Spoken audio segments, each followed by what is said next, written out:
Today's video talks about chapters 11, 12, and 13 of Great Expectations.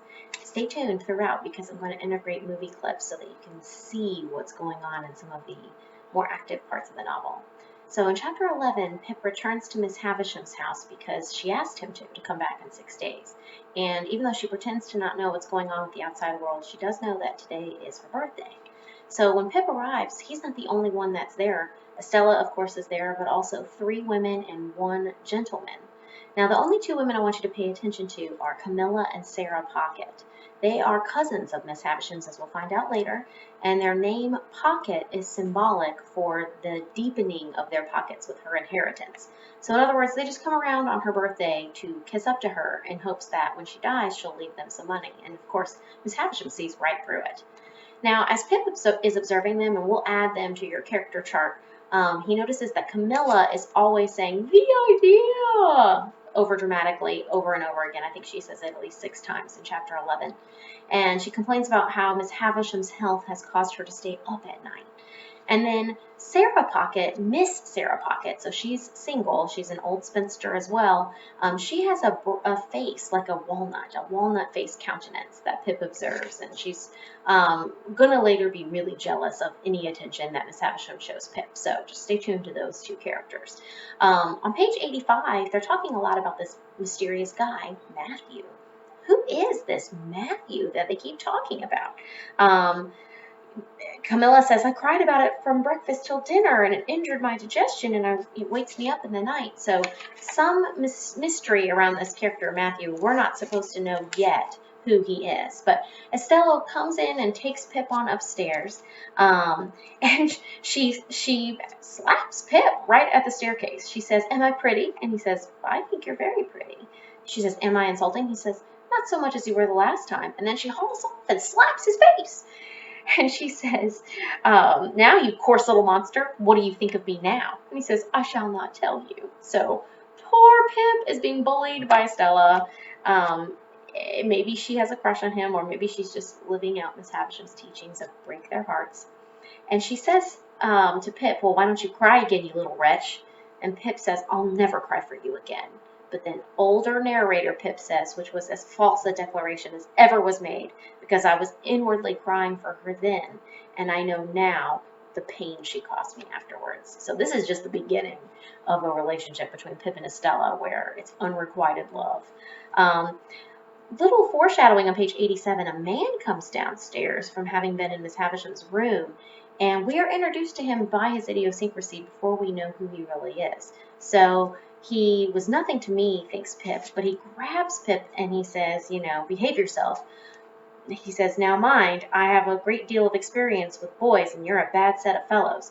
Now you behave yourself." And Pip observes that he bites the forefinger and that his hands smell like soap. So remember those details, because we'll see this character again later, introduced by those idiosyncrasies, and we'll find out who he is. Pip thinks maybe it's Miss Havisham's doctor. Who knows who he is and how he has access to Miss Havisham's sort of private affairs, but we'll find out more later. Now, as Pip goes upstairs, he gets to see the room that is featured on the cover of your book, and it's the room with the great cake. And it's very well described on page 88. You should reread that paragraph. One thing to make a note of are the spiders. Spiders running in and out, and this really old cake that's been there for as long as Miss Havisham's wedding day. I'm going to pause here so that you can watch a movie clip and see Pip interact with Miss Havisham around this great table and this great bridal cake. The cake? The bride's cake. Mine. Take my hand. Walk with me.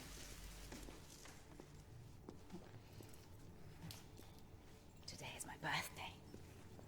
Any apparition? I will not have it spoken of. No. On this day of the year, long before you were born, this heap of decay was brought here. We've worn away together. Mice have gnawed at it, and sharper teeth than mice have gnawed at me. When the ruin is complete, when they lay me dead, in my bride's dress, on the bride's table, the curse will be finished on him. On him, Savage. So there you have it. After that scene, Camilla, Cousin Raymond, Georgiana, and Miss Sarah Pocket arrive into the room and, of course, tell lies. Oh, Miss Havisham, how well you look. And she's like, no, I don't. I look like skin and bones, you know. And they keep talking about Matthew, and they're name-calling on Matthew. They keep downplaying Matthew. And Miss Havisham finally interjects on page 92, and says, Matthew will come and see me at last, when I'm laid upon this table. This will be his place there. And she strikes her stick on the table, at his head. And yours will be here. And your husband's there. And Sarah Pocket's there. And Georgiana's there. And now you all know your stations when you come to feast upon me. Now go. Miss Havisham clearly knows, first of all, she's not literally going to be feasted upon, but she knows that they are there for her money.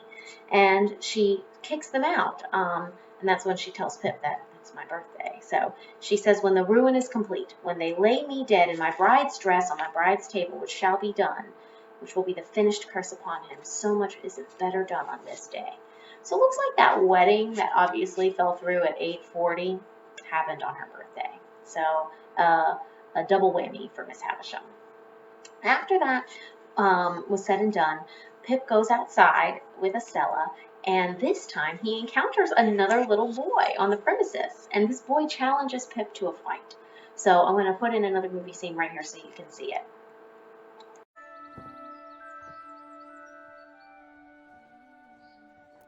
Who are you? Who let you in?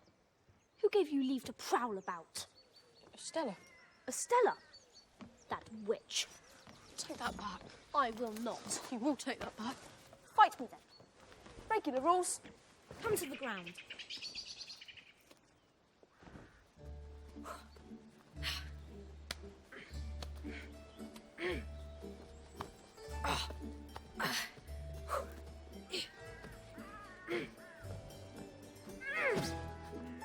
Fight me! Fight me! Oh!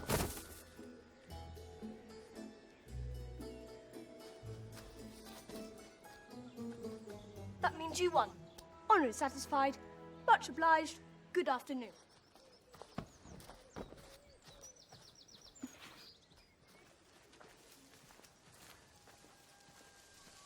You're to return the day after tomorrow at noon. Alternate days after that. Expect no reward. You may kiss me, if you like.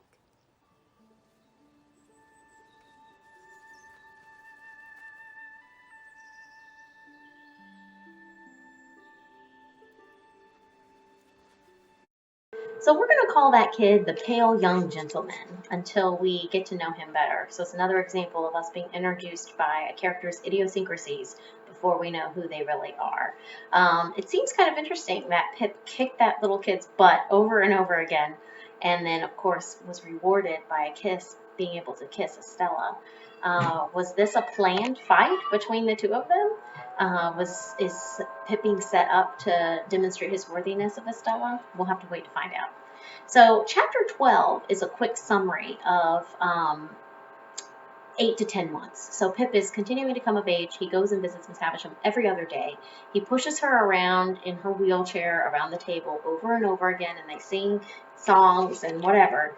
But over time, Pip starts to grow older, and Miss Havisham takes a notice that he's growing bigger, and it's time for him to be formally apprenticed. And so she, on page 103, releases Pip from her care, and that he's going to now be fully indentured to Joe, which means formal paperwork will be signed, and Pip will be obligated to work and train under Joe. And of course, as you remember, Pip, he doesn't want this.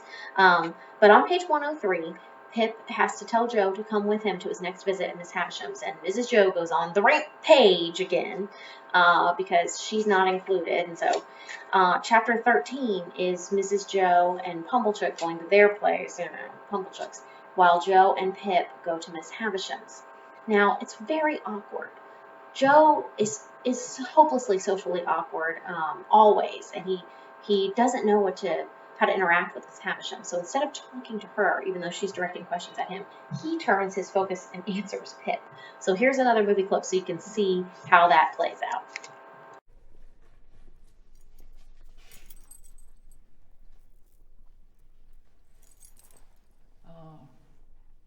you are the husband of the sister of the boy. Being that I have been married your sister, Say yes, by Joe. which I mean to say... Joe. Yes, Miss Havisham. And you have reared the boy with the intention of making him your apprentice. You know, Pip, as you and I ever were the best of friends, and it will look for our to betwixt us as being calculated to lead to larks.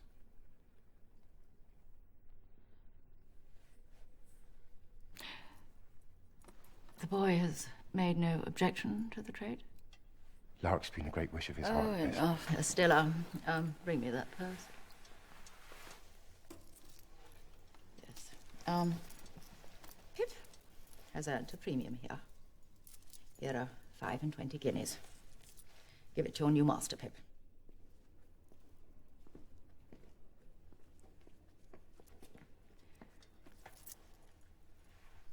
Now. So yes, based on the couple of years that Pip played at Miss Havisham's house, he earned 25 guineas, which for the family is a tremendous amount of money. And that was the plan all along, was for Pip to benefit financially from his service at Miss Havisham's. You might recall what a big deal they made over the 2 £1 notes left by a stranger with the file. So 25 guineas is just a lot of money for this family at this time. And of course, Pumblechook relishes in it. And older Pip, you can see, older Pip hates Pumblechook. He calls him an ass. On pages 106 and 107, he calls him, it's pages 108 and 109. He calls him a detested seedman, a fearful impostor, an abject hypocrite, and a diabolical corn chandler, the swindling Pumblechook. So older Pip cannot stand Pumblechook. And of course, they're just so excited about the money. And Joe plays a little mathematic game, similar to how Pumblechook played earlier, having them guess how much money he was actually left. So they end up going and having a big celebration dinner, but yet again, it is an unsatisfying meal for Pip. Everyone's there, and it's supposedly in Pip's honor. But Pip is having just a horrible time, and they're there at his expense. So Wopsle comes, the Hubbles come, and they eat at the Blue Boar, which is the fancy of the restaurants. You might remember the Three Jolly Bargemen is kind of a dive. The Blue Boar is the fancier restaurant. And they spend a lot of that money that he just earned there. And of course, Pip is now formally bound to Joe. He will be Joe's apprentice, and he is destined to become a blacksmith. But that is not what he wants. At the end of the chapter on page 112, Pip says, "Finally, I remember when I got into my little bedroom that I was truly wretched, and I had a strong conviction on me that I should never like Joe's trade. I'd liked it once, but once was not now." So Pip has had a taste of the fancy being with Miss Havisham at her house. And even though that fancy is 30 years old, it's still more preferred to the poverty that he's grown up in and the abuse he's endured from Mrs. Joe, and I guess also by proxy Pumblechook.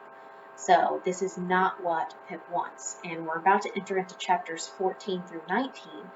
You're just going to read through 16 tonight, but we're approaching the end of Pip's innocence stage, so his innocence is slipping away in his realization of what he's forced to become. Stay tuned. Bye.